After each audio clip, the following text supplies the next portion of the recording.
अस्सलाम वालेकुम नाजरीन, आपका मेज़बान आपका होस्ट ज़फ़र खान आपके स्पोर्ट्स प्रोग्राम अनवीलिंग स्टार में हमेशा की तरह अपने वादे के मुताबिक आपके सामने हाजिर है। जैसा कि हम हमेशा अपने प्रोग्राम के अंदर एक न्यू राइजिंग स्टार्स को जो है वो इंट्रोड्यूस कराते हैं और एक न्यू स्टार्स और न्यू गेम हमारी कोशिश होती है कि गेम को हम लेके आएँ और आपको बताएं उस गेम के फ़वाइद, उस गेम के नुकसान और उस गेम से हमें क्या फ़ायदा होता है। वैसे किसी भी गेम के अंदर नुकसान नहीं होता, हर गेम के अंदर कुछ ना कुछ फ़ायदा ही होता है। लेकिन आज की जो हमारी गेम है जो कि वर्ल्ड लेवल पे, इंटरनेशनल लेवल के ऊपर बहुत ज़्यादा मकबूल है और यहाँ पर भी तकरीबन हर चाहे वो बच्चा हो, बूढ़ा हो, जवान हो, कोई भी हो, वो लेडीज़ हों या जेंट्स हों, वो ख़वातीन हों या मर्द हजरात हों, कोई भी उस गेम के अंदर ज़रूर इंटरेस्ट लेता है और अगर कहीं पर भी चल रहा होता है टीवी के ऊपर वो गेम तो रुक रुक के ज़रूर देखा जाता है। ये गेम आई थिंक जिस तरह से एक क्रिकेट को जो है जहां पर चल रहा होता है तो रुक के देखा जाता है, इस तरह से रेसलिंग को भी जहां पर लगी होती है तो ज़रूर देखा जाता है। रेसलिंग को इंट्रोड्यूस कराने के लिए जिस तरह से वर्ल्ड के अंदर WWF थी, उसके बाद WWE में कन्वर्ट हुई, फिर TNA आई, इस तरह से और दूसरी गेम्स आई और उन्होंने रेसलिंग की गेम्स को जो है वो इंट्रोड्यूस कराया और उसको डिफरेंट चैनल्स के ऊपर उनके एपिसोड चलना शुरू हुए। इसी तरह से पाकिस्तान के अंदर जो है इस गेम को इंट्रोड्यूस करवाया गया और बाकायदा रजिस्टर्ड करवाया गया, जिसमें उसका नाम PWFP के नाम से जो है वो फेडरेशन रजिस्टर्ड हुई, पाकिस्तान रेसलिंग फेडरेशन। उसके डिफरेंट मैचेस और डिफरेंट चीज़ें जो है वो पाकिस्तान के अंदर स्टार्ट हो चुकी हैं। उस फेडरेशन ने अपना स्टार्ट ले लिया है, उसके एपिसोड चलने शुरू हो गए हैं। लेकिन उस चीज़ को देखते हुए हमने उन्हीं से जो है कुछ सिलेक्टेड प्लेयर्स जो है उनके हमने एपिसोड्स पे अपने लेने के लिए और आप नाजरीन तक पहुंचाने के लिए, आपको दिखाने के लिए कि जी ये गेम भी हमारे पास पाकिस्तान में मौजूद है, ये खिलाड़ी भी हमारे पास पाकिस्तान में मौजूद हैं और हमारे पाकिस्तानियों के अंदर अल्हम्दुलिल्लाह इतना टैलेंट है कि वो इंटरनेशनल लेवल के ऊपर भी जाके ये गेम खेल सकते हैं और अपनी ये फाइट्स कर सकते हैं। This is the same like as the fighting game, जिस तरह से बॉक्सिंग है, जिस तरह से जूडो कराटे है, इस तरह से रेसलिंग है। लेकिन क्यों रेसलिंग थोड़ा सा एक रफ एंड टफ क्यों कहा जाता है और इसमें अक्सर एक कॉन्सेप्ट पाया जाता है कि एक फेक गेम है। लेकिन हम ये जानना चाहेंगे जो आज के हमारे यहाँ पर प्लेयर मौजूद हैं AA जूनियर के नाम से, उनसे बहुत सारी चीज़ें हमें जाननी हैं कि आखिर ऐसा क्यों, और बहुत सारे हमारे सवालात जो है जो कि आपके जहनों में हैं, हम कोशिश करेंगे कि वही सारे सवालात हम उनसे भी करें और हम सब जान पाएँ कि आखिर ऐसा क्यों रेसलिंग के अंदर।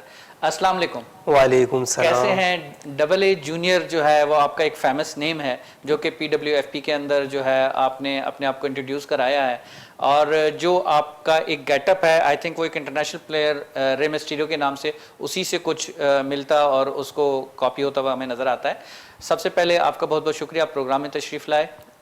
अच्छा ये बताइएगा कि PWF जो है वाई आपने इसको ही आप माशाल्लाह एक चैंपियनशिप भी आपकी टेबल के ऊपर हमें नज़र आ रही है, इसका मतलब है ये भी आपने विन की है, तो ये गेम ही क्यों सिलेक्ट किया आपने? Why not in the other game like as the cricket, hockey, दूसरी चीज़ें? ये एक फाइटिंग गेम है तो ये क्यों सिलेक्ट करी?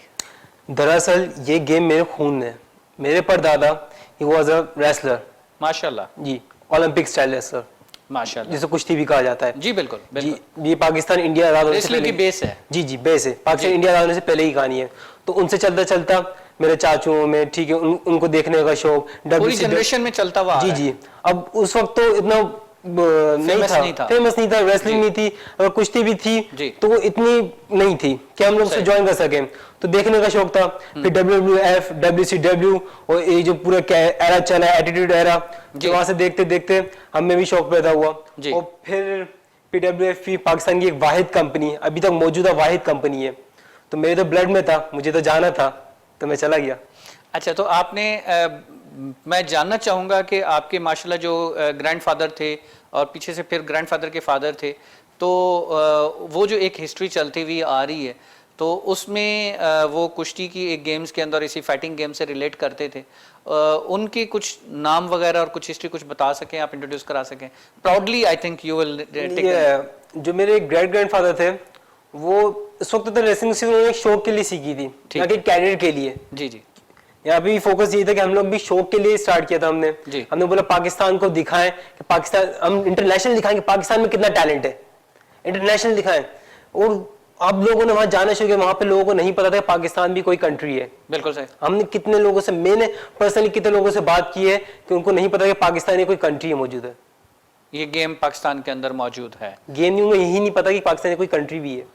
अच्छा, कुछ स्टेट्स ऐसी होंगी, वरना अल्हम्दुलिल्लाह पाकिस्तान जो है वो हमारी पहचान है और हमने हर लेवल के ऊपर पाकिस्तान को इंट्रोड्यूस कराया है। रेसलिंग के अंदर भी हम उसको लेके आए हैं और शायद कोई शाज़ो नादिर ही ऐसा हो जिसको ना पता हो, वरना अल्हम्दुलिल्लाह क्योंकि एक एटमी पावर है पाकिस्तान। और गेम के अंदर देखा जाए तो क्रिकेट में और हॉकी में और बहुत सारी गेम्स में, फुटबॉल में उसने अपने एक नाम क्रिएट किया है, अपना एक नाम, अपना एक मकाम बनाया है। जी बिल्कुल, पाकिस्तान का एक बहुत मकाम है, पाकिस्तान हमारी शान है, ऐसी बात नहीं है। लेकिन काफ़ी ऐसी कंट्रीज हैं, जैसे यूएस में कुछ ऐसी स्टेट्स हैं और कुछ हम इससे तो कोने में गए, जाकर हमने बताया, हमने रेसलिंग के जरिए बताया कि पाकिस्तान में हर तरह का टैलेंट मौजूद है। कितना अरसा हो गया आपको रेसलिंग के अंदर? मुझे 2.5 साल हो गए, 2.5 ईयर। ओके, तो इस 2.5 साल के अंदर आपने जब स्टार्ट लिया तो आपका स्टार्ट जो है और उसके बाद अब तक, उस स्टार्ट में अपने आप को कहाँ देख रहे थे, अब माशाल्लाह आप अपने आप को कहाँ देख रहे हैं? जब मैंने स्टार्ट किया था तो मैं कहीं नहीं देख रहा था, क्योंकि मुझसे आगे के जो स्टार्स थे, जो पहले के स्टार्स थे, वो बहुत आगे थे मुझसे, तो मुझे नहीं लगता था मैं इनसे कम्पीट कर पाऊंगा।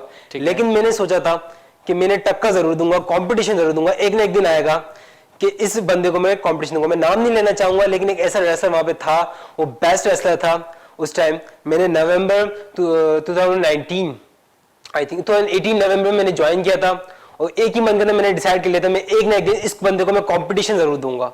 गुड, यानी टफ टाइम देना था। जी, और वो दिन आया माशाल्लाह। मैंने उस बंदे को कंपटीशन में कई दफा उसको बीट करा मैंने, काफी सारी चीजों में। माशाल्लाह, गुड, दैट्स ग्रेट। अच्छा, ये बताइए कि माशाल्लाह जिस तरह से आपने अपना एक स्टार्ट लिया, टेक ओवर किया, आपके अंदर एक जुनून जो है, वो जुनून आपको आज यहाँ तक लेके आया और वो जुनून आपके ब्लड के अंदर ग्रैंडफादर से, फादर से इस तरह से चलता हुआ अल्हम्दुलिल्लाह आज रेसलिंग की फील्ड में आ गया, कुश्ती से, क्योंकि उस स्टार्ट में कुश्ती होती थी, अब रेसलिंग है। तो ये जो गेटअप है आपका, जो मास्क आपने टेक ओवर किया हुआ है, ये क्यों करते हैं? दरअसल ये मैक्सिकन ट्रेडिशनल है, मैक्सिकन का कल्चर है। हमें लगता है रेसलिंग यहाँ पे कुश्ती से फिर प्रोफेशनल रेसलिंग में चेंज हुई, ये ऐसा नहीं है। इस रेसलिंग को 1920 में स्टार्ट हुई थी और अब 100 साल हो चुके हैं। मतलब हमारे पास क्रिकेट भी इतनी पुरानी है, इतनी प्रोफेशनल रेसलिंग पुरानी है। ठीक है, ये स्टाइल तो पुराना है और ये चल रहा है मैक्सिको से, जो कि लोग लूचाडोर के नाम से पे जाना जाता है और इसको फेमस किया रे मिस्टेरियो ने। बिल्कुल ठीक है, ठीक है। WWE आप उनको देखा होगा, मैंने इसलिए स्टार्ट में जो है रे मिस्टेरियो का रेफरेंस इसलिए दिया था क्योंकि you are in the getup like as a Rey Mysterio. जी जी बिल्कुल बिल्कुल। लेकिन उसको मशहूर करने वाले रे मिस्टेरियो थे, दुनिया को दिखाने वाले कि लूचा ट्रेडिशनल कैसे काम करता है, क्या है और किस तरीके से क्रूज़रवेट स्टाइल उनका ही एक इन्वेंट किया हुआ है। उसके बैकएंड पे क्या स्टोरी है कि बैकएंड पे फेस ना दिखाने की वजह क्या होती है? फेस दिखाने की वजह नहीं है, लोग अपने कोई भी पर्सोना, कोई भी एक स्टार, एक गेटअप कह लें उसको। जी जी, कोई भी गेटअप या कोई भी कैरेक्टर्स को उससे इंस्पायर्ड होकर उसको परफॉर्म करते हैं। ओके, तो ये मास्क का एक गेटअप, ये उसको परफॉर्म करके उसको साथ लेके चलते हैं कि अब like as the Rey Mysterio अपना फेस शो ऑफ नहीं करता, बट उसकी अगर बहुत सारी वीडियोस हम देखें जिसमें उसका मास्क नहीं है, विदाउट मास्क उसकी वीडियोस और पिक्स मौजूद हैं, वो हमने देखी हैं। तो वो अलग बंदा है, वो ऑस्कर है, वो ऑस्कर है, वो रियल नाम से अपनी, वो रियल आइडेंटिटी है उसकी, और रेसलिंग में उसकी अलग आइडेंटिटी है। ओके, बंदा एक ही है लेकिन उसके करैक्टर दो हैं, आई एम राइट? यस। जब वो रेसलिंग के ऊपर होता है तो वो अपने अलग नाम से मौजूद होता है। जी बिल्कुल। और अगर जब वो अपनी रियल लाइफ के अंदर होता है तो अलग नाम से मौजूद है, आई एम राइट? जी बिल्कुल। तो same like as that and also your following same के जो रियल लाइफ है वो एक अलग है और रेसलिंग की जो एक लाइफ है वो एक अलग है और उसमें आपका करैक्टर एक बिल्कुल सेपरेट होता है। तो रियल लाइफ के अंदर आप अपने आप को कहाँ देखते हैं कि जिस तरह से आप रेसलिंग के अंदर आए और उसके बाद रेसलिंग में पॉपुलर हुए और आज माशाल्लाह एक हार्डकोर चैंपियनशिप आप लेके बैठे हुए हैं, तो जब अपने एरियाज़ के अंदर, अपने मोहल्ले के अंदर और बाकी जगहों पे अपने फ्रेंड सर्कल के अंदर जाते हैं, वहाँ से क्या फीडबैक आपको मिलता है? देखिए, अभी तो फीडबैक उस तरीके से, यही हमारी सबसे बड़ी प्रॉब्लम है, हमें सबसे बड़ा सपोर्ट चाहिए आवाम का। तो अभी तक फीडबैक हमें कई जगह तो पॉजिटिव मिलती है, कई जगह से नेगेटिव मिलती है। मेरी रियल लाइफ है, education is important thing, I am a student, BScs माशाल्लाह, सेकंड 2 इयर्स कंप्लीट कर चुका हूँ मैं और नाउ मैं एजुकेशन जो है कंटिन्यू है। Good. तो कई जगहों से हम बताते हैं आई एम रेसलर, मैं प्रोफेशनल रेसलर, मैं इंटरनेशनल लेवल्स पे कम्पीट कर चुका हूँ, मैंने दुबई के प्रोफेशनल रेसलर को बीट करा है, वो भी पाकिस्तान में ही। तो अभी टाइम लग रहा है हमें लोगों को बिहेवियर करने में कि हम लोग पाकिस्तान में रेसलिंग करते हैं, तो कई जगह तो पॉजिटिव आता है, कई जगह से नेगेटिव आता है, तो ये चलता रहता है। हर जगह पॉजिटिव साइड भी होता है, लोगों नेगेटिव भी आता है, तो दैट्स तो अगर कहीं पॉजिटिव होता है तो वहाँ तो आप लोगों की एक एप्रिसिएशन हो जाती है, मॉरल सपोर्ट मिल जाती है। जी। ठीक है, अगर कहीं नेगेटिव होता है तो क्या वहाँ पर हर्ट भी होते हैं?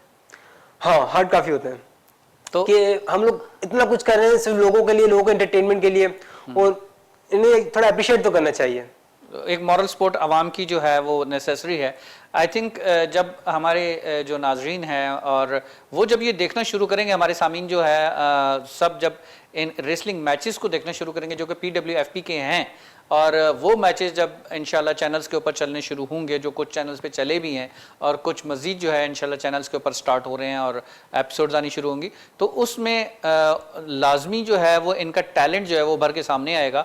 और जिस तरह के अभी रेसलर जो है हमारे ये बता रहे हैं, और इनका कहना ये है कि ये इंटरनेशनल लेवल तक जो है वो मैचेस खेल चुके हैं, तो वो इंटरनेशनल लेवल पे जो आपके मैचेस हुए हैं उनको थोड़ा सा आप अपना एक्सपीरियंस शेयर करेंगे? जी, इंटरनेशनल लेवल से अभी 2 इवेंट हो चुके हैं पाकिस्तान में, एक रंबल इन पाकिस्तान और एक वर्ल्ड रेसलिंग चैंपियंस। अच्छा, ये जो सफर है मेरा रंबल इन पाकिस्तान से वर्ल्ड रेसलिंग चैंपियंस का ना, ये बहुत इंटरेस्टिंग है। गुड। ये वो था दौर जब मैंने अपने आप को यहाँ से यहाँ पहुंचाया है। बिल्कुल ठीक है। सिर्फ इस अरसे में मेरा इसमें स्ट्रगल ज्यादा थी। जी, बहुत स्ट्रगल की, क्योंकि सामने था ना कि एक इंटरनेशनल इवेंट कर चुके हैं, हाँ हम बहुत कुछ कर सकते हैं यहाँ पे, अल्हम्दुलिल्लाह, और नेक्स्ट इवेंट हमारा इंटरनेशनल आ रहा है और अब आते जाएंगे, तो मतलब मेहनत जारी रखनी है। रंबल इन पाकिस्तान मेरा स्टार्ट था, मेरा फर्स्ट पेपर व्यू था, मैंने मेरा वहीं से डेब्यू हुआ रंबल इन पाकिस्तान, डबल जूनियर का, वहीं से कैरियर का स्टार्ट हुआ, आगाज हुआ रंबल इन पाकिस्तान से। और रंबल इन मेरा सिर्फ 5 मिनट तक मैं उस रिंग में टिक पाया था, क्योंकि वो एक 30 बंदों की पूरी रंबल थी, हर 1 मिनट बाद एक एंट्री होती थी, ठीक है, और लास्ट में इस हार्डकोर टाइटल के लिए ही मैच था वो। और वही तो आपका कौन से नंबर से स्टार्ट हुआ था? मेरा 18 नंबर था, और मैं 21 पे एक एंट्री थी डीमन कुरैशी की, उन्होंने मुझे एलिमिनेट कर दिया था। गुड।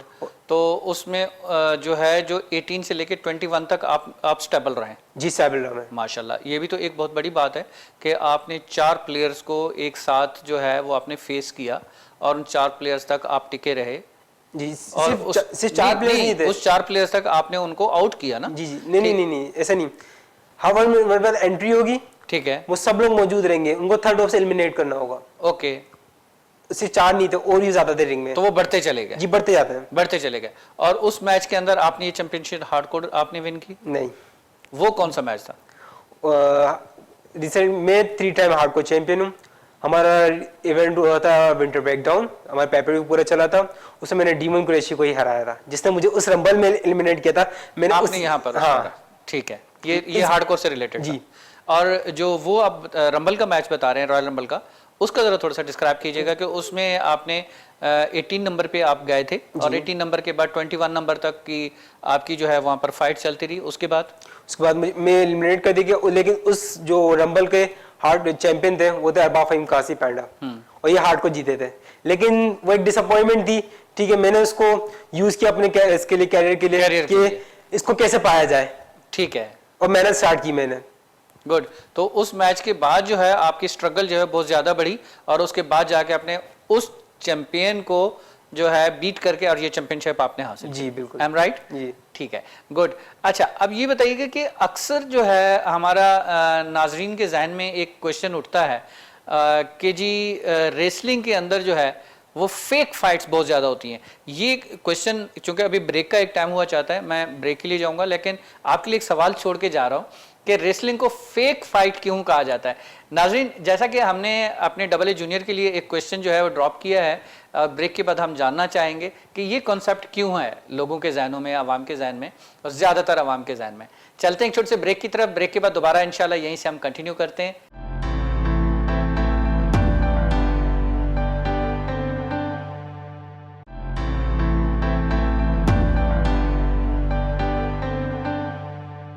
वेलकम बैक नाज़रीन। जैसा कि ब्रेक पे जाने से पहले हमने क्वेश्चन ड्रॉप किया था अपने डबल ए जूनियर के लिए, जो कि रेसलिंग का उनका नेम है, और उसमें हम वहीं से वापस कंटिन्यू करते हैं और चलते हैं अपने गेस्ट की तरफ। जी डबल ए जूनियर, जैसा कि आपसे क्वेश्चन हम ड्रॉप करके गए थे, छोड़ के गए थे कि जी अक्सर लोगों के जहन में ये होता है कि this is the fake game, इसके पीछे क्या स्टोरी है? नहीं, ये तो ग्रूमर है। मतलब अगर आप किसी को एक इतनी आवाजें निकलती है, इतनी स्ट्राइक्स होती हैं, हमें लगती है हमें पता है कि कितना दर्द होता है। हाँ, जिसको लगती है तो उसे पता चलता है कि हाल तो मुर्दा ही जानता है। बिल्कुल सही बात है जी। ट्रेनिंग के अंदर मैं नाम नहीं लूंगा, उनके साथ मैं ट्रेनिंग कर रहा था और मैं बिल्कुल इसे स्ट्रेट लैंड हुआ था अपने हेड पे और मेरा सर फट चुका था। ओह, और ये बहुत बड़ा कन्फेशन है, मेरी फैमिली को आज तक नहीं पता। ओह, ड्यूरिंग द ट्रेनिंग जो है Yes. वो सर आपका फटा था, उसमें स्टिचेस लगे होंगे डेफिनेटली। नहीं, मैंने डर के मारे स्टिचेस नहीं लगाए ताकि मेरी फैमिली को पता चल जाएगा। ओह आई सी, तो फिर उसको वैसे ही कवर कर लिया, रिकवरी हो गई। अब वो वैसे रिकवर हो गया। Good. लेकिन मैं इतना डर गया था कि मेरी फैमिली को पता वो चल गया out कर देंगे। तो मेरी रेसलिंग छुड़वा देंगे वो। बिल्कुल सही है। मैं इतना डर गया था। मैं स्टिचेस नहीं लगाऊंगा कि स्टिचेस होंगे तो फैमिली को पता चल जाएगा और मेरी रेसलिंग छूट जाएगी। लेकिन आज के एपिसोड चलने के बाद तो अब तो पता चल जाएगा। अब तो वो चीज हिडन नहीं रह सकती। चले खैर, best of luck for that. तो उसमें ये बताइए कि क्या होता है, क्यों जहन में ये बैठा हुआ कि ये एक फेक गेम होती है? लोगों को बस एक रूमर है, लोग ज्यादा नेगेटिविटी को, अगर आप किसी व्हाइट बोर्ड पे एक ब्लैक डॉट लगाएंगे तो लोग किस पे फोकस करेंगे? ब्लैक डॉट पे। सिंपल। अब कोई स्ट्राइक्स मिस हो जाती है, कुछ होता है तो लोग उस पे फोकस करते हैं, फेक है, फेक ब्लड है। हमें पता है ना हमारा खून कैसे निकल रहा है, हमें कैसे लग रही है, हम कैसे गिर रहे हैं, हमारी कहाँ का सांस रुक जाती है, कहाँ हमें स्ट्राइक्स होते हैं, कहाँ हमें पेन होता है, कितने मंथ्स का हमें पेन होता है। तो क्या आप ये कहना चाहेंगे कि जो ये समझते हैं गेम के अंदर ये फेक है, वो जरूर आए और फिजिकली आके पीडब्ल्यूएफ के प्लेटफॉर्म के ऊपर आके वो देखें इस गेम को और खुद जज करें और खुद देखें? जब फिजिकली देखेंगे तो उनके जहन से ये कॉन्सेप्ट क्लियर हो गया, this is not the fake game, this is the real game, this is the real fight. I am right? जी बिल्कुल, मैं उनको तो दावत देता हूँ, आए ज्वाइन कीजिए, ट्रेनिंग करें। अच्छा, आप तो ट्रेनिंग की दावत दे रहे हैं, ट्रेनिंग की दावत दे रहे हैं, व्यूअर्स को व्यू करने की दावत दे रहे हैं, आप तो डायरेक्ट उनको रिंग के अंदर लाने की दावत दे रहे हैं। देखिए जब करेंगे तभी तो पता चलेगा, तभी पता चलेगा कि क्या फेक है क्या रियल है। बिल्कुल सही। एक को सबसे बड़ी प्रॉब्लम होती है, लोग इसको कंपेयर करते हैं एमएमए से, जो बिल्कुल डिफरेंट आर्ट है, जो बिल्कुल डिफरेंट चीज है। तो इसलिए तो बोलते हैं लोग कि MMA is real and professional wrestling is fake. तो बिल्कुल डिफरेंट। आप अगर क्रिकेट फुटबॉल को कंपेयर करेंगे तो बिल्कुल डिफरेंट चीज है ये। बिल्कुल सही है। तो इसी तरह का एमएमए अलग है, प्रोफेशनल रेसलिंग अलग है, बॉक्सिंग अलग है, प्रोफेशनल रेसलिंग अलग है, बॉक्सिंग अलग है, एमएमए अलग है। अगर बॉक्सिंग और एमएमए को आप कंपेयर करेंगे तो डिफरेंट चीज है ये। तो ये एक प्रोफेशनल रेसलिंग है जिसमें बकायदा प्रोफेशनल ट्रेनिंग दी जाती है। जी जी बिल्कुल। और उसको बकायदा, चूंकि इंटरनेशनल लेवल के ऊपर भी आप लोगों के मैचेस होते हैं और पाकिस्तान के अंदर भी एक रजिस्टर्ड फेडरेशन है, तो उसको आप साथ लेके चल रहे हैं। तो this is not the fake game. जी बिल्कुल, this is not a fake game. Okay good.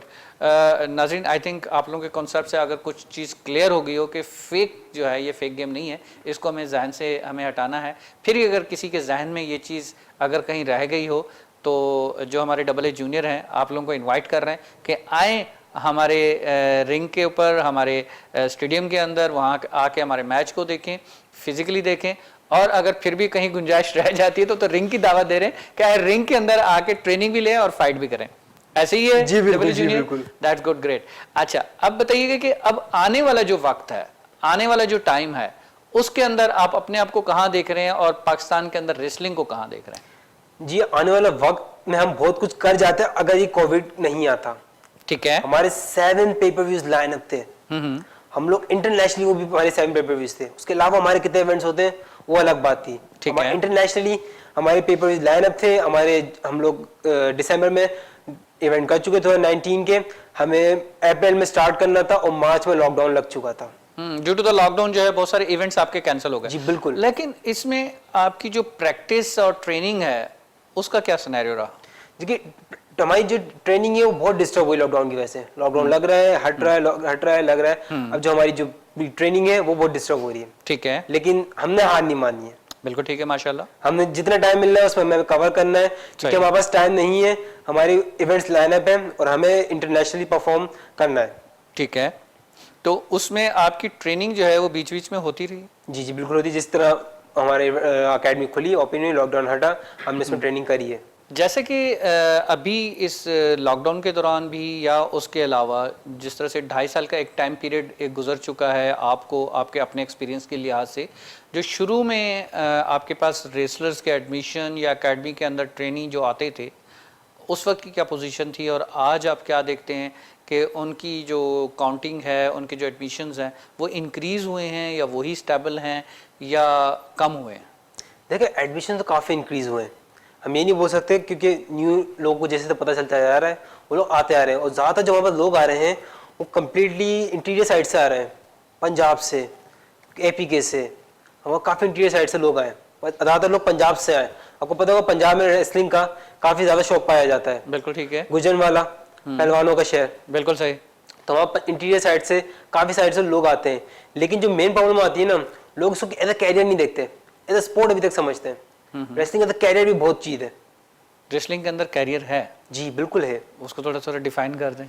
जी अगर हम देखें WWE के जितने भी स्टार्स हैं हाईली पेड हैं, सबके बाद आप देख सकते हैं कितनी लग्जरियस लाइफ है। Dwayne the Rock Johnson highest paid actor, उससे पहले उसकी लग्जरियस लाइफ, सबकी luxurious life. Undertaker luxurious life. तो क्या पाकिस्तान के अंदर आप समझते हैं कि कितना टाइम पीरियड लगेगा एक लग्जरी लाइफ पाने के लिए एक रेसलर? मेरे हिसाब से तो ज़्यादा टाइम नहीं लगेगा। ठीक है। Maximum 5 years 4 years 4 to 5 years। Yes. तो क्या नज़र आ रहा है आपको जो रेसलिंग का एक फ्यूचर है पाकिस्तान के अंदर, वो आपको एक ब्राइट नज़र आ रहा है? जी बिल्कुल। जिस तरह के हमने लास्ट 2 इवेंट किए इंटरनेशनल, उसके अलावा हमने जो एक नेशनल इवेंट के लेवल पे इवेंट हुआ था हमारा PF म्यूजियम में, ठीक है, वहाँ पे जब हमें रिजल्ट मिला तो मुझे नहीं लगता कि हमें ज़्यादा ऐसा लगेगा। ठीक है। तो आपको तो एक फ्यूचर ब्राइट नज़र आ रहा है, आप एक प्लेयर हैं, आपने जो अपनी एक जजमेंट दी है उस लिहाज से आप कह रहे हैं कि जो एडमिशन्स हैं एकेडमी के अंदर वो भी इंक्रीज हुए हैं। जी बिल्कुल। उसमें रेसलर जो है वो ज़्यादातर इंटीरियर से आ रहे हैं। जी बिल्कुल। तो कराची से क्यों नहीं? कराची से बस काफ़ी, या इस्लामाबाद से क्यों नहीं, या लाहौर से क्यों नहीं? हमारे पास कराची से भी काफ़ी आ रहे हैं। हमारे पास टेबल कौन कर जाते हैं, जो कराची वाले होते हैं, कि जो इंटीरियर साइड से आते हैं उनकी रिहाइश का मसला हो जाता है। ओ, अकोमोडेशन की वजह से। तो क्या एकेडमी के पास कोई अकोमोडेशन की फैसिलिटी है या वो सेल्फ अकोमोडेशन पे आते हैं? एकेडमी भी काम कर रही थी, एकेडमी पहले रिहाइश की हमें फैसिलिटी दे रही थी, ठीक है, लेकिन लॉकडाउन की वजह से, कोविड की वजह से हमें कैंसिल करना पड़ गया। ओके। तो अब जो है वो टोटली जो है वो अपने सेल्फ अकोमोडेशन के ऊपर आते हैं और ट्रेनिंग वगैरह जो है वो आपके पास से होती है यहाँ पर एकेडमी के अंदर जो ट्रेनिंग देते हैं। अभी जो है ट्रेनिंग का एक टाइम पीरियड वो तकरीबन कितना होता है एक रेसलर के लिए, ताकि नाज़रीन और सामीन जो है वो जान सकें कि इतने अरसे के अंदर जो एक रेसलर तकरीबन तैयार हो जाता है? देखिए वैसे हमारा एक डिप्लोमा प्रोग्राम है 1 year का, हमारी एकेडमी जो पूरा स्टार्ट किया हुआ है, लेकिन और मेरे हिसाब से तो ये समंदर है, जितना निकाल सकते था निकालना है। हाँ, लेकिन just for the match, ready to the match कह सकते हैं। रेडी टू द मैच आपको एक पूरा प्रोग्राम दिया जाएगा। हमारा पूरा एक डिप्लोमा प्रोग्राम है 1 year का पूरा उसमें। लेकिन अगर दिखता है कि बेसिक क्लियर हो गई है, बेसिक का आपका अच्छा फोकस है, तो शायद आप एक मैच के लिए रेडी हो जाए, लेकिन बेसिक लेवल पे। तो उसमें जो अर्निंग के लिहाज से कि एक रेसलर रेडी हो गया, उसने 1 साल तक इन्वेस्ट करी एकेडमी के अंदर, उसके बाद भी वो पे करता रहेगा या उसकी अर्निंग स्टार्ट हो जाएगी? नहीं, उसने अपनी फीस देनी है उस डिप्लोमा की, उसके बाद उसको अलग बुक किया जाएगा इवेंट के लिए। इवेंट के लिए उसको बुक किया जाएगा तो इवेंट के ऊपर उसको पे होगा? देखिए 2 चीज़ें, एक हमारी एकेडमी अलग है, एक हमारी कंपनी अलग है। ठीक है, 2 डिफरेंस होती है। हमारी रेसलिंग स्कूल अलग है, हमारी कंपनी अलग है। बिल्कुल ठीक है। आप हमारे से डिप्लोमा करेंगे, आपको इंटरनेशनल हम सर्टिफाइड करेंगे कि आप वहाँ बाहर भी जाके भी ये सर्टिफिकेट दिखा सकते हैं। ठीक है, यानी कि एकेडमी से हो गई ट्रेनिंग, एकेडमी का कंपनी से कोई ताल्लुक नहीं? ताल्लुक है, हम वहीं से हम सिलेक्ट करेंगे फिर। ओके, एकेडमी में ट्रेनिंग हो गई, एकेडमी से जब कोर्स डिप्लोमा कंप्लीट हो गया आपका, लाइक एज द जिस तरह से बॉक्सिंग का होता है, जिस तरह से अपना जो जुडो कराटे का होता है, मार्शल आर्ट्स का होता है, इस तरह से वो आपका एक डिप्लोमा कंप्लीट हो गया, आपका एक कोर्स कंप्लीट हो गया। उस कोर्स के कंप्लीट होने के बाद then product is ready, then that person is ready for to the fight, for to go on the international level, उसको एक सर्टिफाई हो गया। जब वो सर्टिफाई हो गया देन वो एकेडमी का भी पार्ट रहेगा या वो कंपनी उसको कैच कर लेगी? वो दोनों का पार्ट रहेगा, फिर दोनों का पार्ट रहेगा। सर्टिफाइड हो गया, वहाँ से ट्रेनिंग लेता रहेगा। जी जी ठीक है, ट्रेनिंग उसकी कंटिन्यू रहेगी, बट कंपनी क्या उसको पे ऑफ करेगी? जी, पे ऑफ करेगी कंपनी। अगर उसको इंटरनेशनल इवेंट्स में या कोई भी हमारे पेपर व्यूज में जो हमारे परफॉर्म करेगा तो उसमें पे ऑफ, तो उसमें पे ऑफ होगी, सिर्फ पेपर व्यूज में। Okay okay okay. अभी तो इंतहा, क्योंकि ये एक इंटरेस्ट है उन लोगों के लिए, ताकि जो आना चाहें, जो एडमिशन्स लेना चाहें, जो PWF के अंदर जो है वो पार्टिसिपेट करना चाहें, उसका हिस्सा बनना चाहें, उनके लिए एक क्वेश्चन जो है वो नेसेसरी था। अच्छा, ये बताएं कि आपकी जो अपनी पर्सनल लाइफ है वो कितना डिस्टर्ब होती है इस गेम से? मैं इसलिए कहना चाहूँगा क्योंकि आप एक स्टूडेंट भी हैं, आप स्टडी भी कर रहे हैं और BS जो है वो भी आपका कंटिन्यू है, प्लस उसके साथ साथ आपकी घर की अपनी भी एक लाइफ है और रेसलिंग की भी एक लाइफ है, और उसके अंदर आपको चोट लग गई, कुछ हो गया, तो घर के ऊपर वो भी निकलती होगी, पैनाडोल भी मांगनी पड़ती होगी, या हल्दी वाला दूध भी पीना पड़ता हो, क्या ऐसा सब कुछ होता है? जी बहुत डिस्टर्ब होती है हमारे कल्चर के लिहाज से। जी मेरी लाइफ बहुत डिस्टर्ब है, अगर देखा जाए तो मेरी पर्सनल लाइफ काफी डिस्टर्ब है। ये सिर्फ रेसलिंग मैं नहीं कर रहा हूँ, ये मेरी फैमिली भी कर रही है। ये सैक्रिफाइसेस मैं नहीं दे रहा हूँ, ये मेरी फैमिली भी दे रही है। हमें टाइम मैनेज करना पड़ता है। अब मुझे ट्रेनिंग का टाइम हो गया तो मुझे जाना है। अब जैसे मैं अभी इंटरव्यू देने आया हूँ, मुझे टाइम मैनेज करना पड़ा, मुझे ये उससे जी सैक्रिफाइस करनी पड़ रही है, वहां जाना पड़ रहा है। अब ज्यादातर अब मैं दर्द नहीं बता सकता क्योंकि फैमिली की तरफ से आता है छोड़ दो, उनके हिसाब से रेसलिंग एक डेंजरस है जी। कॉन्सेप्ट पेरेंट्स के लिए यही होता है कि this is the dangerous game, dangerous game जी। जो अगर देखा जाए सेफ साइड भी देखा है तो रेसलिंग सेफ साइड भी काफी सारी हैं जी। सेफ्टी के लिहाज से बहुत, प्रोटेक्शन के लिहाज से, रेस्पिरेटरी के लिहाज से हमारी पूरी ट्रेनिंग बेस करती है सेफ्टी। अपने को सेफ रखो हर चीज में, कैसे सेफ्टी दी जाती है, सेफ्टी बहुत इंपॉर्टेंट रखती है हमारे इसमें। मैं पेरेंट्स को बताना चाहता हूँ जो डरते हैं लोग अपने बच्चों को भेजने में, सेफ्टी है, ऐसा नहीं कि सेफ्टी नहीं है, इसमें सेफ्टी होती है जी, सेफ्टी होती है। तो वो जो कुर्सियां मार रहे होते हैं वो क्या होता है, जो सीढ़ियां मार रहे होते हैं वो क्या होता है? वो तो है, वो तो सामने को मारना, आप अपने को कैसे बचाओगे? ठीक है, यानी कि वो जो चोट लग रही होती है, क्या हम अपनी बॉडी को इस तरह से बर्दाश्त करा रहे होते हैं कि वो चोट खाने की आदी हो जाए जी? क्या ऐसा होता है जी? आपको सिखाया, क्योंकि आप 6 फीट से गिर रहे हो, 4 फीट से गिर रहे हो, 5 फीट से गिर रहे हो, थर्ड ड्रॉप से गिर रहे हो, तो नॉर्मल बंदा गिरेगा तो भाई इसकी हड्डी टूट सकती है जी। मैं वही पूछना चाह रहा हूँ। हाँ, उसकी तो वो ये आप लोगों की एक ट्रेनिंग का पार्ट होता है जी। ये हमें पूरा सिखाया जाता है किस तरह हर किसी को तुम्हें एग्जीक्यूट करना है मूव को। अगर 6 फीट की हाइट से गिर रहे हैं तो फिर आपने अपने को संभालना कैसे, रोटेट कैसे करना है, रोलिंग कैसे करनी है, लैंडिंग कैसी मेन चीज है। लैंडिंग, आपकी लैंडिंग परफेक्ट तो आपकी सेफ साइड, लैंडिंग परफेक्ट नहीं तो आपकी भाई हड्डी गई। डबल जूनियर, इसमें जो है हम आपसे ट्रेनिंग का जो थोड़ा सा प्रोसीजर है ये ज़रूर नाजरीन के लिए जानना चाहेंगे, लेकिन एक ब्रेक का टाइम हुआ चाहता है। नाजरीन, ब्रेक की वजह से जो है हम थोड़ा सा इंटरप्ट करना पड़ रहा है डबल जूनियर को, और हम उनसे ज़रूर जानना चाहेंगे कि ट्रेनिंग के हवाले से जो है ट्रेनिंग में क्या क्या चीज़ें नेसेसरी होती हैं, और डाइट जो है वो क्या करनी पड़ती है। उसमें डेफिनेटली ये एक इंटरेस्टिंग जो है पार्ट है हमारे आज के इंटरव्यू का। तो ब्रेक के बाद दोबारा यहीं से हम कंटिन्यू करते हैं और चलते हैं एक छोटे से ब्रेक की तरफ।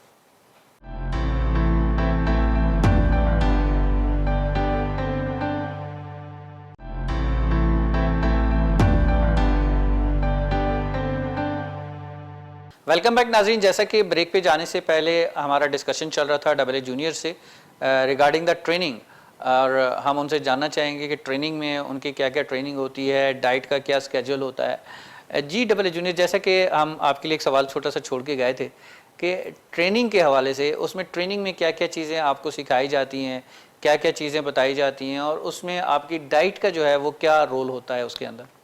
देखिए, ट्रेनिंग के बाद कार्डियो इज इम्पोर्टेंट। हमारे में कार्डियो नेसेसरी है, बहुत जी इम्पोर्टेंट है हमारे इसमें। तो कंपल्सरी स्टैमिना होना बहुत ज्यादा जरूरी है, स्टैमिना होना लाजमी है, कंपल्सरी है। आपका कार्डियो आपको उस पर अच्छा आना चाहिए, और डाइट के बाद तो डाइट क्लीन डाइट जितनी हो सके, लीन डाइट में, ताकि बॉडी को लीन कर सके। लीन तो नहीं, क्लीन डाइट हो, ताकि स्टैमिना आपका अच्छा आप गेन कर सके। ओके ओके ओके ओके, और आप जल्दी कवर कर सकें, ट्रेनिंग अपनी रिकवरी जल्दी हो सके। जी जी। अच्छा, इसमें कार्डियो के लिए आपकी क्या कुछ स्पेशल एक्सरसाइजेज होती हैं, या कौन सी एक्सरसाइज आप कार्डियो के लिए करते हैं? कुछ हमारी नॉर्मल एक्सरसाइज भी है कार्डियो, कुछ हमारी स्पेशल एक्सरसाइज भी है। हाँ, जो हमारी रेसलिंग से रिलेटेड होती है। वो देखें, जो कार्डियो की आपकी स्टैंडर्ड एक्सरसाइज कार्डियो के लिए रनिंग हो गई, दूसरी हो गई मैट एक्सरसाइजेज हो गई, जॉगिंग की एक्सरसाइजेज हो गई, ठीक है, स्टेप्स की एक्सरसाइजेज होगी जो कि स्टैंडर्ड्स होती हैं जी। कि उसमें आपकी एक्सरसाइजेज कौन कौन सी होती हैं, ताकि नाज़रीन भी जा सके कि रेसलिंग में ये एक्सरसाइजेज जो है कार्डियो के लिए पार्ट होती है। ये सब इंक्लूड है जिनका आपने नाम लिया, ये तो इंक्लूड है, ये सब है। इसके अलावा भी है हमारी स्पेशल एक्सरसाइजेज। जी जी, वो जरा थोड़ा सा बताइए। हमारी स्पेशल एक्सरसाइज मैं आपको ये बता देता हूँ। हम लोग बम्स लेना सिखाते हैं, ठीक है, रोल्स होना सिखाते हैं,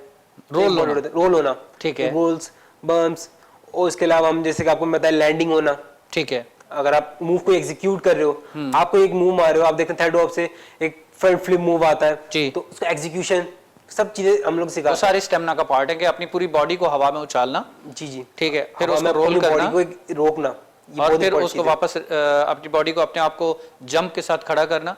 आप क्या समझते हैं कि माशाल्लाह जिस तरह से आपने कितना अरसा गुजारा जो रेसलिंग के अंदर, आपका कितना स्टैमिना, आप कितने घंटे तक या कितने टाइम तक या कितने मिनट्स तक कंटिन्यू फाइट कर सकते हैं? सर, मेरा मैच हुआ था कैश पेगासी से, आयरन मैच 30 मिनट।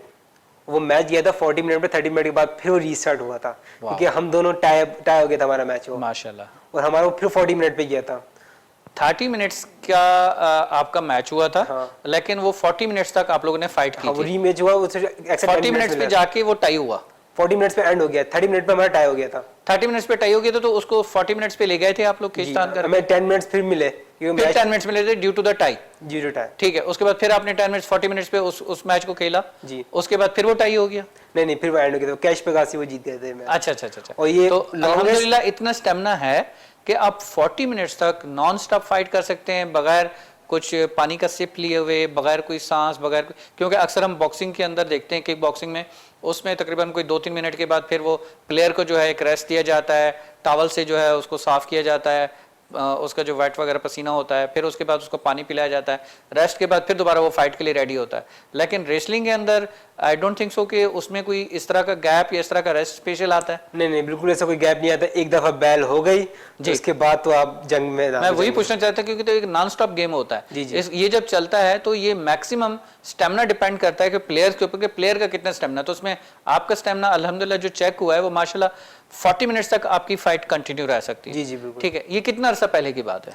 ये मेरे ख्याल से 2 साल हो गए होंगे इस बात। 2 साल। तो उस 2 साल में जिस तरह से कोविड को फेस करना पड़ा, इस 2 साल के अंदर एक्सरसाइजेज वो पहले वाली नहीं रही होंगी, तो क्या ये इंक्रीज हुआ या डिक्रीज हुआ? आप क्या समझते हैं? क्योंकि एक टाइम पीरियड एक्सरसाइज उसमें इंक्लूड भी तो है, एक टाइम ड्यूरेशन भी आया।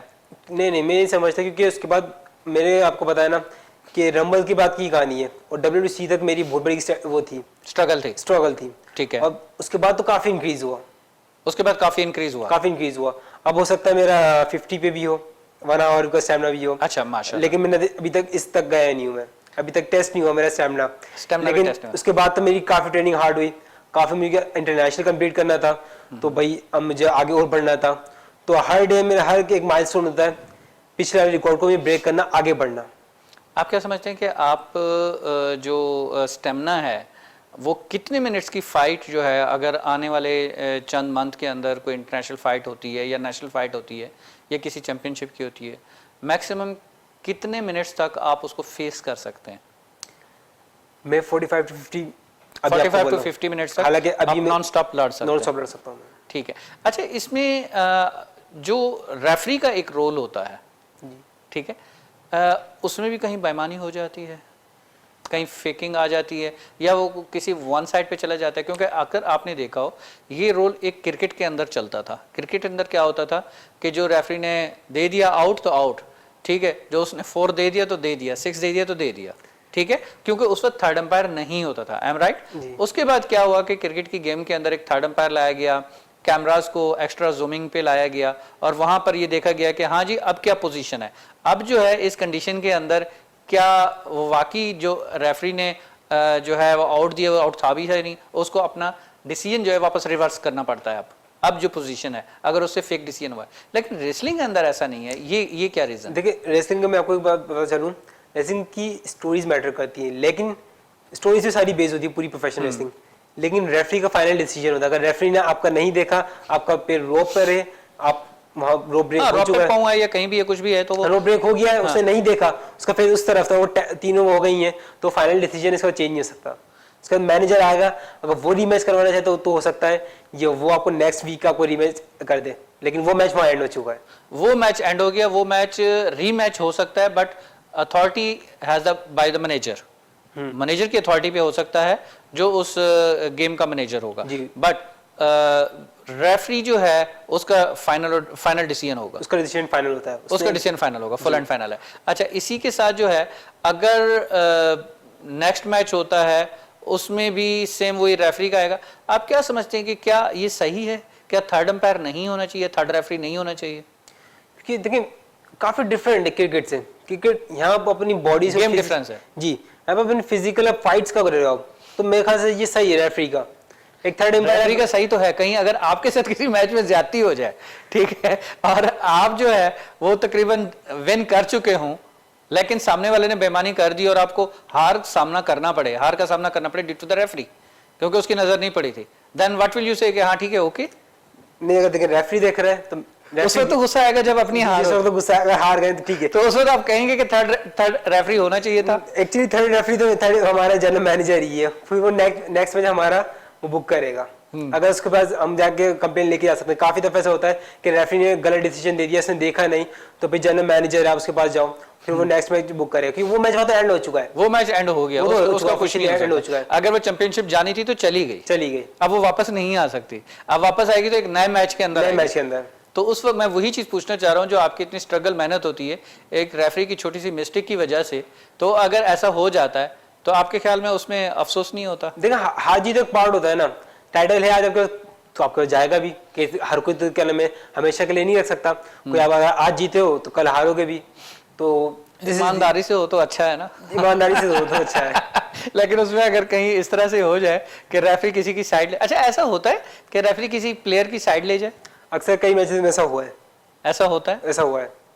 तो उसमें क्या समझते हैं कि क्या उस रेफरी के खिलाफ भी जो मैनेजर्स होते हैं या मैनेजमेंट होती है कोई एक्शन लेती है? एक्शन तो लिया जाता है, बैक साइड एक्शन होते हैं जो कि पता नहीं चलता, लेकिन एक्शन लिए जाते हैं। एक्शन लिए जाते हैं, या ऐसा तो नहीं कि अंधेर नगरी चौपट राज जो चल रहा है? नहीं, क्योंकि अब पूरी एक इंडस्ट्री चल रही है, तो भाई रेफरी को भी इस पे एक्शन लिया जाएगा अगर वो ऐसे कुछ करता है। अच्छा, अब जिस तरह से इन दिनों में due to the COVID WWE ने क्या किया कि ऑनलाइन जो है वो रेसलिंग स्टार्ट कर दी, और ऑनलाइन के लिए उन्होंने स्क्रीनिंग वगैरह जो है वो स्टार्ट कर दी, और पब्लिक को जो है बाउंड कर दिया कि पब्लिक नहीं आ सकती, और पब्लिक को उन्होंने ऑनलाइन कैमरा के ऊपर लाइव दिखाना शुरू कर दिया, जिसके डेफिनेटली वो चार्जेस ले रहे होंगे, कुछ भी होगा फीस के अगेंस्ट।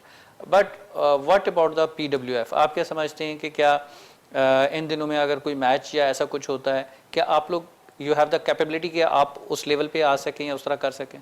ये हमारे कैपेबिलिटी थी, क्योंकि जो हमारी रेसलिंग की ट्रेनिंग है वो WWE से फॉर्मर जो ट्रेनर थे कैले बॉल ने भी WWE के OVW प्रोग्राम से ट्रेनिंग ली थी। उसके बाद उन्होंने अपनी पूरी अकेडमी खोली, आई थिंक DPW दुबई के अंदर, दुबई प्रो रेसलिंग।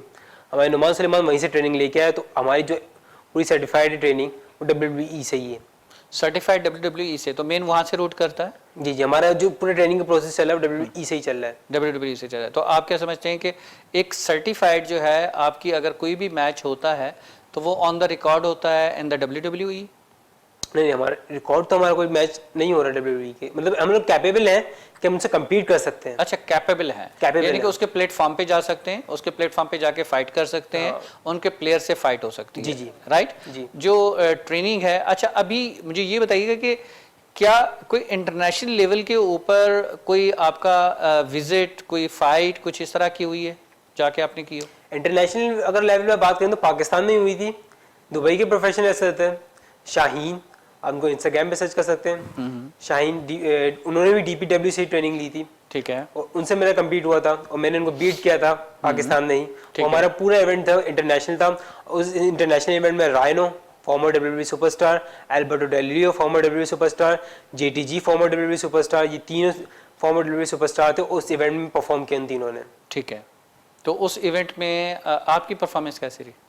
मेरी परफॉर्मेंस बहुत बेहतरीन गई थी, सब गुड वंडरफुल गई थी, काफ़ी शॉकिंग विक्ट्री थी मेरी, और बैक स्टेज पे काफ़ी तारीफ हुई थी मेरी। यानी कि हम गारंटी के साथ इस चीज़ को कह सकते हैं कि पाकिस्तान के अंदर टैलेंट है, पाकिस्तान के अंदर जो रेसलिंग PWF को फेडरेशन को रजिस्टर्ड किया गया है, तो वो इस लेवल पे हैं कि इंटरनेशनल फ़ाइट कर सकें, और नए इंटरनेशनल फ़ाइट्स की हैं, और आने वाले वक्त में वो किसी भी इंटरनेशनल फाइटर से, किसी भी इंटरनेशनल रेसलर से अपने गेम, अपना मैच कर सकते हैं। आई एम राइट? जी बिल्कुल, इस पोजीशन में है। जी बिल्कुल। चलो गुड। अच्छा मुझे ये बताइएगा डब्ल्यू जूनियर, क्योंकि इस वक्त जो है हम प्रोग्राम एक्चुअली अपने एंड की तरफ है, अपने अख्ताम की तरफ है, हम उस तरफ जा रहे हैं। अब आने वाला जो एक इवेंट होगा, जो अपकमिंग इवेंट होगा, आप क्या समझते हैं कब तक एक्सपेक्टेड है आवाम के लिए, ताकि आवाम जो है वो इंतज़ार करें आपके उस इवेंट का? आने वाला इवेंट हमारा ज़्यादा दूर नहीं, हमारा हो सकता है अगर कोविड इतना हमें तंग ना करे तो हमारा बकरा ईद से पहले हो सकता है आने वाला। अच्छा, ये with in couple of month जो है वो एक्सपेक्टेड है? जी जी बिल्कुल, with in couple of month इंशाल्लाह वो इवेंट होगा। जी बिल्कुल, दैट्स गुड। प्रोग्राम के अख्ताम में लास्ट में आप कोई हमारे चैनल के लिए, हमारे स्पोर्ट्स प्रोग्राम अनवीलिंग स्टार के लिए कोई कमेंट्स पास करना चाहें? जी बिल्कुल, मैं आपका थैंक्स करना चाहूँगा, थैंक्स करूँगा आपको, वीनस टीवी को मैं भी थैंक्स करूँगा कि हमें मौका दिया आने का, एक राइजिंग स्टार को एक मौका दिया आने का, एक पाकिस्तान के फ्यूचर स्टार को दिया है, तो बिल्कुल थैंक्स वीनस टीवी, जफ़र साहब आपको। Most welcome, my pleasure. नाजरीन, जैसा कि आज के हमारे प्रोग्राम के अंदर PWF के राइजिंग स्टार जो है डबल ए जूनियर मौजूद थे, और उसमें उनसे हमने बहुत ज़्यादा गुफ्तगू से मुस्तफ़ीद हुए और अपकमिंग आने वाले इवेंट्स के बारे में भी जाना और PWF के बारे में भी जाना, और रेसलिंग की हमने पूरी अपनी तरफ से कोशिश की है कि कुछ उनसे कुछ राज जो है वो निकलवा सकें, लेकिन उन्होंने यही कहा कि नहीं, एवरीथिंग इज़ फेयर, अगर किसी को यकीन नहीं आता तो वो आएँ और आके देखें। तो इंशाल्लाह आपसे नेक्स्ट प्रोग्राम में नेक्स्ट स्टार के साथ दोबारा मुलाकात होगी। जब तक के लिए इजाज़त चाहेंगे, आप इजाज़त दीजिएगा अपने होस्ट, अपने मेज़बान को, ज़फ़र खान को। इंशाल्लाह सी यू अगेन। अल्लाह हाफ़िज़। अस्सलाम वालेकुम।